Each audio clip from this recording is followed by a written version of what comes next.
Hello friend, आप सभी का स्वागत है अभिजीत स्टडी पॉइंट चैनल में। आज की इस वीडियो में यूपी एंट्रेंस एग्जाम 2025 के लिए जीके का प्रैक्टिस सेट करने वाले हैं। तो वीडियो को शुरू से लेकर अंत तक देखिएगा। चैनल पर नए चैनल को सब्सक्राइब कर लीजिएगा। पीडीएफ के लिए Abhijeet study point Telegram channel को ज्वाइन कर लीजिएगा। आज की क्लास में यूपी एंट्रेंस एग्जाम की परीक्षा की तरह 50 प्रश्न करने वाले हैं। और अगर इन 50 प्रश्नों में से सिर्फ आपके 30 प्रश्न बिल्कुल सही हो जाते हैं तो आप बीएड एंट्रेंस एग्जाम को काफ़ी अच्छे स्कोर से पास कर सकते हैं। तो आज की क्लास से कितने प्रश्न आपके बिल्कुल सही हुए हैं या कमेंट आप जरूर कीजिएगा। यूपी बीएड एंट्रेंस एग्जाम 1 जून 2025 को होने वाला है। बहुत ही कम समय आपके एग्जाम में बचा हुआ है। तो जो यूपी बीएड एंट्रेंस एग्जाम के लिए जो भी आपके पास बुक्स नोट्स हों, प्रीवियस ईयर क्वेश्चन पेपर हो, उससे अच्छी तरीके से तैयारी जरूर कीजिए। और यूपी बीएड एंट्रेंस एग्जाम में देखेंगे सबसे ज़्यादा प्रश्न आपको प्रीवियस ईयर क्वेश्चन पेपर से ही देखने को मिलते हैं। प्रीवियस ईयर क्वेश्चन पेपर से आपको एक सटीक आइडिया लग जाता है कि किस तरह से प्रश्न आपके बीएड एंट्रेंस एग्जाम में पूछे जा रहे हैं। जैसे जीके का पार्ट है, जीके में 50 प्रश्न पूछे जाते हैं। लगभग 25 से 30 प्रश्न आपका प्रीवियस ईयर क्वेश्चन पेपर से ही पूछा जाता है। हिंदी में भी 50 प्रश्न होते हैं। लगभग 35 से 40 प्रश्न आपके यहाँ पे प्रीवियस ईयर क्वेश्चन पेपर से रिपीट होते हैं। इसी तरीके से रीजनिंग है, रीजनिंग में भी 50 प्रश्न होते हैं। 35 से 40 प्रश्न आपका बिल्कुल सेम पैटर्न पे पूछा जाता है, सिर्फ डिजिट बदले रहते हैं। आर्ट साइंस कॉमर्स में भी बहुत सारे प्रश्न हैं जो आपके सीधे सीधे प्रीवियस ईयर पेपर से ही रिपीट होते हैं। तो यह यूपी बीएड एंट्रेंस एग्जाम के लिए प्रीवियस ईयर पेपर, इसमें 2011 से लेकर के 24 तक का पूरे 14 साल का पेपर मिलेगा। आंसर की के साथ मिलेगा, एक्सप्लेनेशन रहेगा, व्याख्या रहेगी, सॉल्यूशन रहेगा। सभी सब्जेक्ट रहेंगे, जीके, हिंदी, रीजनिंग, कला वर्ग, विज्ञान वर्ग, कॉमर्स। तो वीडियो के नीचे डिस्क्रिप्शन में लिंक है, लिंक को क्लिक कीजिए। नाम मोबाइल नंबर फिल करके सिर्फ 30 रुपये का पेमेंट करना है। जैसे 30 रुपये का पेमेंट करेंगे, जो प्रीवियस ईयर पेपर की पीडीएफ है डाउनलोड हो जाएगी। अगर इससे तैयारी कर लेंगे तो बीएड एंट्रेंस एग्जाम में बहुत ज़्यादा आपको हेल्प मिलने वाली है। और अगर लिंक से परचेस करने में कोई प्रॉब्लम आ रही है तो व्हाट्सअप नंबर दिया गया है, इस व्हाट्सअप नंबर पर लिखना है UP BEd entrance previous year paper art या साइंस लिख करके मैसेज करना है। जैसे मैसेज करेंगे आपको रिप्लाई किया जाएगा और आपको सिर्फ 30 रुपये पेमेंट करनी होगी। जैसे 30 रुपये पेमेंट करते हैं, जो प्रीवियस ईयर पेपर की पीडीएफ है डाउनलोड आपको सेंड कर दिया जाएगा। तो इस व्हाट्सअप नंबर पर मैसेज जरूर कर लीजिए। चलिए क्लास को कंटिन्यू करते हैं। और आज की क्लास का आपका सबसे पहला प्रश्न है, हीनयान तथा महायान का संबंध किससे, यह आपको बताना है। तो यहाँ पे इसका राइट आंसर हो जाएगा, देखिए जो आपका हीनयान है और जो महायान है, इसका संबंध है बौद्ध धर्म से। तो यहाँ पे ए वाला आपका राइट आंसर का इंपॉर्टेंट प्रश्न है। अगला प्रश्न है, जैन धर्म के 24वें तीर्थंकर कौन थे। देखिए जो जैन धर्म के 24वां पूछा जाए या आपसे अंतिम पूछ दिया जाए तो यह देखिए आपके यहाँ पे हो जाएंगे वर्धमान महावीर स्वामी हो जाएंगे। तो यहाँ पर आपको ऑप्शन नंबर ए वाला यहाँ पे बिल्कुल राइट आंसर है। आपसे देखिए यहाँ पे पहला पूछा जा सकता है कि जैन धर्म का ये पहले तीर्थंकर कौन थे, तो ये ऋषभ देव थे। यह भी आप लोग याद रख लेंगे। 23वां आपसे पूछा जा सकता है पार्श्वनाथ है, इसको भी आपको याद रखना है। इसके बाद देखिए अगला प्रश्न आपका यहाँ पे दिया गया है, रामायण के रचनाकार का नाम है। तो इसका देखिए आपको सही जवाब बताना है। तो यहाँ पे जो रामायण के रचनाकार हैं वह महर्षि वाल्मीकि हैं। तो यहाँ पर आपका ऑप्शन नंबर बी वाला बिल्कुल राइट आंसर हो जाएगा। अगला प्रश्न आपके सामने है, यहाँ पे प्रत्येक 5 वर्ष में प्रयाग के मेले में अपनी सारी संपत्ति दान करने वाले राजा का नाम क्या था। तो यहाँ पे इसका राइट आंसर हो जाएगा हर्षवर्धन। ऑप्शन नंबर सी वाला बिल्कुल राइट आंसर होगा। राष्ट्रगान के रचयिता थे, तो इसका देखिए आपको यहाँ पे सही जवाब बताना है। तो यहाँ पे देखेंगे इसका राइट आंसर हो जाएगा रविन्द्रनाथ टैगोर। जो देखिए राष्ट्रगान है, राष्ट्रगान के जो रचयिता है रविन्द्रनाथ टैगोर हैं। आपको कमेंट करना है कि जो राष्ट्रीय गीत है, राष्ट्रीय गीत के यहाँ पे लेखक कौन है, यह आपको कमेंट जरूर करना है, इंपॉर्टेंट है। तो कमेंट जरूर कीजिएगा। अगला प्रश्न आपके सामने है यहाँ पे, और आपको याद रखना है कि जो गीतांजलि है, गीतांजलि के भी लेखक रविन्द्रनाथ टैगोर हैं। इसके बाद देखिए अगला प्रश्न आपके सामने कि सौरमंडल बनता है। तो इसका देखिए आपको सही जवाब बताना है। देखिए जो सौरमंडल होता है, सौरमंडल में सूर्य, नवग्रह और उनके उपग्रह रहते हैं। तो यहाँ पे क्या होगा, सी वाला आपका राइट आंसर हो जाएगा। अगला प्रश्न आपका यहाँ पर है, सबसे अधिक उपग्रहों वाला ग्रह है। तो इसका देखिए आपको सही जवाब बताना है। तो यहाँ पे इसका राइट आंसर हो जाएगा शनि हो जाएगा, बी वाला आपका राइट आंसर होगा।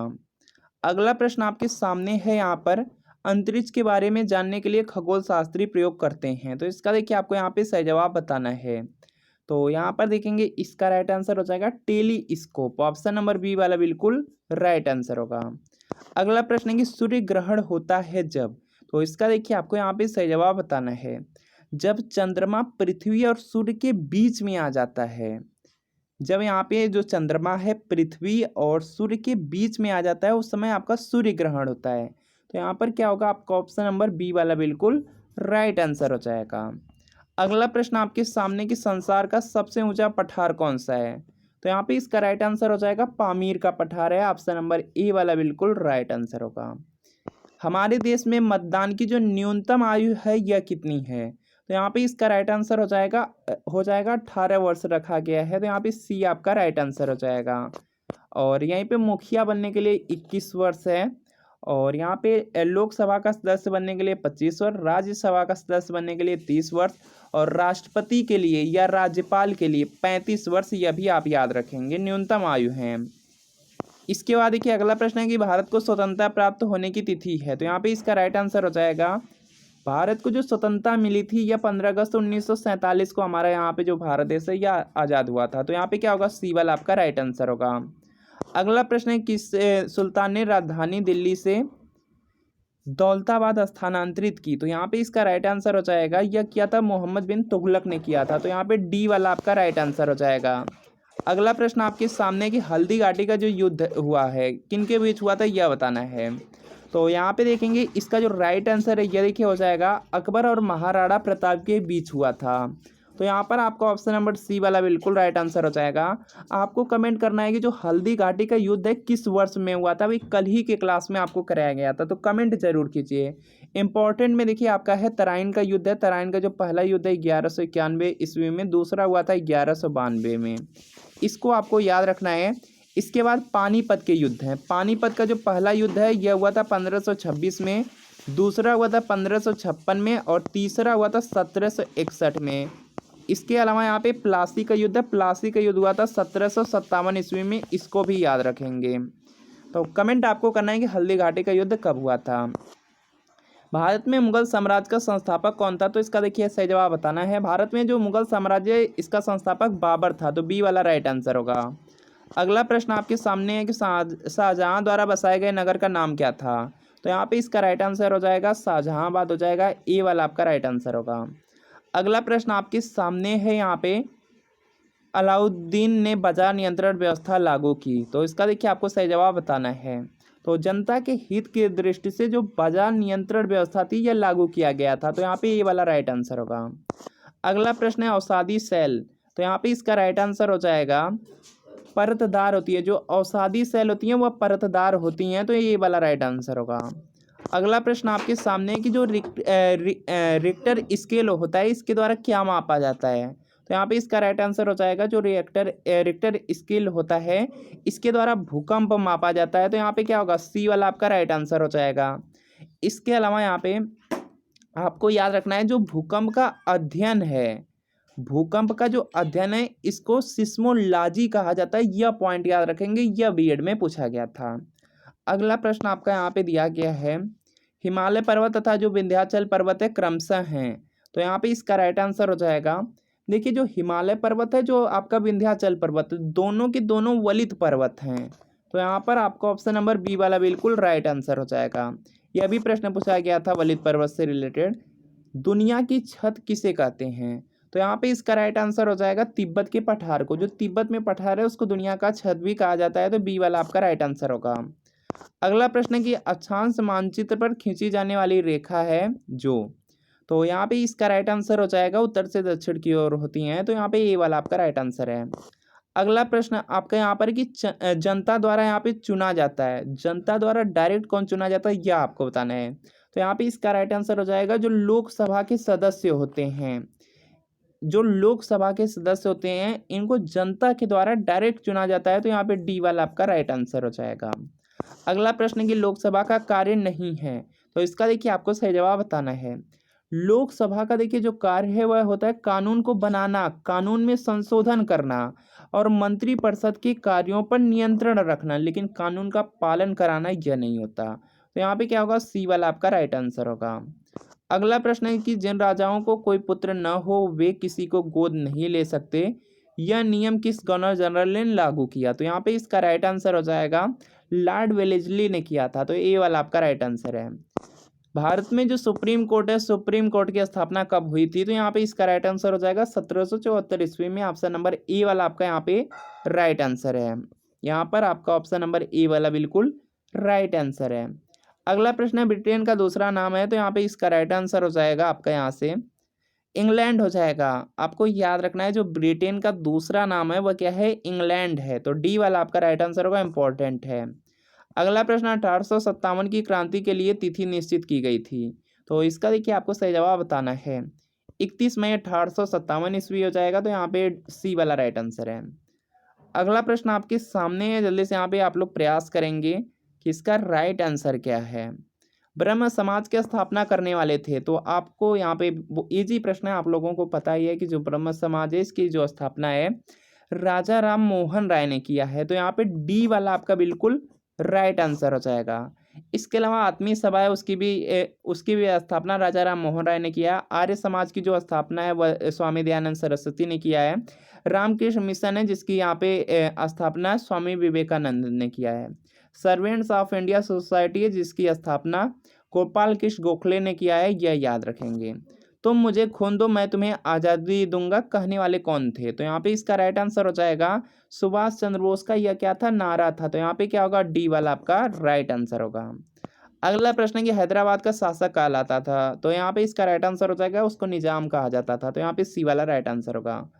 स्वतंत्रता हमारा जन्मसिद्ध अधिकार है और इसे हम लेकर ही रहेंगे, यह कथन किसका है? तो यहाँ पे इसका राइट आंसर हो जाएगा यह है बाल गंगाधर तिलक का कथन। तो यहाँ पे क्या होगा? बी वाला आपका राइट आंसर हो जाएगा। एक बहुत ज़्यादा इंपॉर्टेंट है जो बहुत सारे छात्र यहाँ पे गलत करते हैं। तो आपको देखिए यहाँ पे कमेंट करना है कि जो करो या मरो का नारा है किसने दिया था? बहुत ज़्यादा इंपॉर्टेंट है, तो आप लोग यहाँ पे कमेंट जरूर कीजिएगा। इसके बाद देखिए अगला प्रश्न आपका है कि जलियांवाला बाग स्थित है, तो इसका देखिए आपको यहाँ पे सही जवाब बताना है। और यह देखेंगे आपका है जलियांवाला बाग जो है यह है आपका पंजाब राज्य में। पंजाब देखेंगे तो सी वाले में दिया भी है, तो यहाँ पे सी वाला राइट आंसर होगा। अगला प्रश्न की आज़ाद हिंद फौज का गठन किया था, तो इसका देखिए आपको यहाँ पे सही जवाब बताना है। तो यहाँ पे जो आज़ाद हिंद फौज था उसका जो गठन है सुभाष चंद्र बोस ने किया था। तो सी वाला आपका राइट आंसर हो जाएगा। अगला प्रश्न है कि कोलकाता से पेशावर तक जाने वाला जो ग्रैंड ट्रंक रोड है, जो जीटी रोड है, इसको किसने बनवाया? तो यहाँ पे इसका राइट आंसर हो जाएगा शेरशाह सूरी ने बनवाया था। तो यहाँ पे क्या होगा? बी वाला आपका राइट आंसर होगा। याद रखना है जो जीटी रोड है शेरशाह सूरी ने बनवाया। काला सोना कहते हैं, तो यहाँ पे इसका राइट आंसर हो जाएगा जो कोयला होता है कोयला को काला सोना कहते हैं। तो यहाँ पे ये वाला आपका राइट आंसर होगा। भारत में जो पहली रेलगाड़ी है कहाँ पर चली थी वह बताना है। तो यहाँ पे इसका राइट आंसर हो जाएगा मुंबई से लेकर के थाड़े के बीच में चली थी और 34 किलोमीटर चली थी। और 1853 ईस्वी में चली थी, लॉर्ड डलहौजी के समय में चली थी। तो सब पॉइंट को याद रखना है। अगला प्रश्न आपके सामने, जल्दी से प्रयास कीजिए कि पृथ्वी को उत्तरी गोलार्ध व दक्षिणी गोलार्ध के रूप में बांटने वाली रेखा का नाम है। तो यहाँ पे इसका जो राइट आंसर है यह देखिए आपका यहाँ से हो जाएगा भूमध्य रेखा। जो भूमध्य रेखा है वह पृथ्वी को उत्तरी गोलार्ध और दक्षिणी गोलार्ध में क्या करती है? सेपरेट करती है, बांटती है। अगला प्रश्न है कि पिग्मी जनजाति का निवास स्थान है, तो यहाँ पे इसका राइट आंसर हो जाएगा जायरे घाटी है। सी वाला राइट आंसर होगा। भारत राज्य में राज्यों की संख्या है, तो इसका देखिए आपको यहाँ पे सही जवाब बताना है। तो यहाँ पे इसका राइट आंसर हो जाएगा, यहाँ पर देखेंगे कुल आपके 28 राज्य हैं। तो यहाँ पे क्या होगा? बी वाला आपका राइट आंसर हो जाएगा। और आपको देखिए कमेंट करना है कि वर्तमान में कुल कितने आपके केंद्र शासित प्रदेश हैं, यह कमेंट कीजिएगा। बहुत ज़्यादा इंपॉर्टेंट है, कमेंट जरूर कीजिए। वर्तमान में केंद्र शासित प्रदेश की संख्या सिर्फ करना है। उत्तरी कनाडा, ग्रीनलैंड और अलास्का में रहने वाली जनजाति का नाम है, तो इसका देखिए आपको सही जवाब बताना है। एस्किमो हो जाएगा। सी वाला आपका राइट आंसर है। संसार के किस प्रदेश में महीनों सूर्य नहीं डूबता है? तो इसका देखिए आपको यहाँ पे सही जवाब बताना है। तो यहाँ पे इसका राइट आंसर हो जाएगा टुंड्रा हो जाएगा। ऑप्शन नंबर ए वाला बिल्कुल राइट आंसर हो जाएगा। और एक प्रश्न आपका सूर्य से रिलेटेड याद रखना है कि जो सूरज की भूमि है वह जापान देश को कहा जाता है, यह पॉइंट आप याद रखेंगे। इसके बाद देखिए अगला प्रश्न है कि मार्च और अप्रैल में बोने वाली उपज को कहते हैं, तो इसका देखिए आपको यहाँ पे सही जवाब बताना है। और यहाँ पर देखेंगे इसका जो राइट आंसर है यह देखिए हो जाएगा जायद की फसल हो जाएगा। जो मार्च अप्रैल में बोया जाता है उसको यहाँ पे जायद की फसल बोला जाता है। रबी की फसल में याद रखना है गेहूं हो जाएगा, और गेहूं के साथ जो भी फसल होती है सब आपकी रबी की फसल है। खरीफ की फसल में आपका यहाँ पे हो जाएगा धान होता है या चावल होता है। तो यहाँ पे इसके साथ जो भी यहाँ पे फसलें बोई जाएंगी वह खरीफ की फसल होंगी। इनमें से कौन सा बंदरगाह नहीं है, तो इसका देखिए आपको सही जवाब बताना है। तो यहाँ पे इसका राइट आंसर होगा, देखिए यहाँ पे लंदन है, मुंबई और कराची, ये 3 तो आपके बंदरगाह हैं। यहाँ पे दिल्ली कोई बंदरगाह नहीं है, तो बी वाला आपका राइट आंसर होगा। अगला प्रश्न आपके सामने कि इंदिरा गांधी नहर को किस प्रांत में मरुगंगा कहते हैं, तो यहाँ पे इसका राइट आंसर हो जाएगा जो राजस्थान राज्य है। राजस्थान राज्य है, इसमें जो इंदिरा गांधी नहर है इसको मरुगंगा कहते हैं, तो यहाँ पे क्या होगा, बी वाला आपका राइट आंसर हो जाएगा। और क्षेत्रफल, भारत में क्षेत्रफल की दृष्टि से जो सबसे बड़ा राज्य है वह राजस्थान है, यह पॉइंट याद रखेंगे। अगला प्रश्न है संयुक्त राष्ट्र संघ के अस्थायी सदस्य राष्ट्रों की संख्या है, तो यहाँ पे इसका राइट आंसर हो जाएगा 5 हो जाएगा, ए वाला राइट आंसर होगा। दक्षिण एशियाई क्षेत्रीय सहयोग संघ जो आपका दक्षिण से, इसका अस्थायी यहाँ पे कार्यालय स्थित है, तो इसका देखिए आपको यहाँ पे सही जवाब बताना है। और यहाँ पर देखेंगे इसका राइट आंसर हो जाएगा जो दक्षिण का कार्यालय है काठमांडू में है, तो यहाँ पे क्या होगा, सी वाला आपका राइट आंसर होगा। भारत में लोकसभा की कार्यकाल की अवधि होती है, तो इसका देखिए आपको यहाँ पे सही जवाब बताना है। तो यहाँ पे आप जानते हैं कि जो लोकसभा के यहाँ पे सदस्य होते हैं या लोकसभा होती है उसका जो कार्यकाल है 5 साल का रहता है, तो यहाँ पे सी आपका राइट आंसर होगा। और राज्यसभा के जो सदस्य होते हैं उनका कार्यकाल 6 वर्ष का होता है, याद रखेंगे। अगला प्रश्न है उच्च न्यायालय के न्यायाधीश की नियुक्ति कौन करता है, तो इसका देखिए आपको यहाँ पे सही जवाब बताना है। तो आपको पता है कि जो उच्च न्यायालय के न्यायाधीश होते हैं अगर उनकी नियुक्ति करना है तो वह राष्ट्रपति करेंगे, तो यहाँ पे क्या होगा, आपका ऑप्शन नंबर बी वाला बिल्कुल राइट आंसर हो जाएगा। इसके बाद देखिए अगला प्रश्न आपका आएगा यहाँ पे कि भारत के वर्तमान राष्ट्रपति हैं, तो आप लोग कमेंट कर दीजिएगा, इजी प्रश्न है तो कमेंट जरूर कर दीजिएगा कि भारत के वर्तमान राष्ट्रपति कौन है। तो फ्रेंड आपको बताना है कि आज की क्लास में 50 प्रश्न किए हैं आप लोग, तो 50 प्रश्नों में कितने प्रश्न आपके बिल्कुल सही हुए हैं या कमेंट आप लोग जरूर कीजिएगा। वीडियो अच्छा लगा वीडियो को लाइक कर दीजिए, चैनल पर नए हैं चैनल को सब्सक्राइब कर लीजिएगा। और यह यूपी वेट एंट्रेंस एग्जाम के लिए प्रीवियस ईयर क्वेश्चन पेपर है, और आप भी जानते हैं कि यूपी वेट एंट्रेंस एग्जाम में सबसे ज़्यादा प्रश्न प्रीवियस ईयर क्वेश्चन पेपर से पूछा जाता है, और एक आपको सटीक आइडिया लगेगा कि किस तरह से प्रश्न आपके एग्जाम में पूछे जा रहे हैं।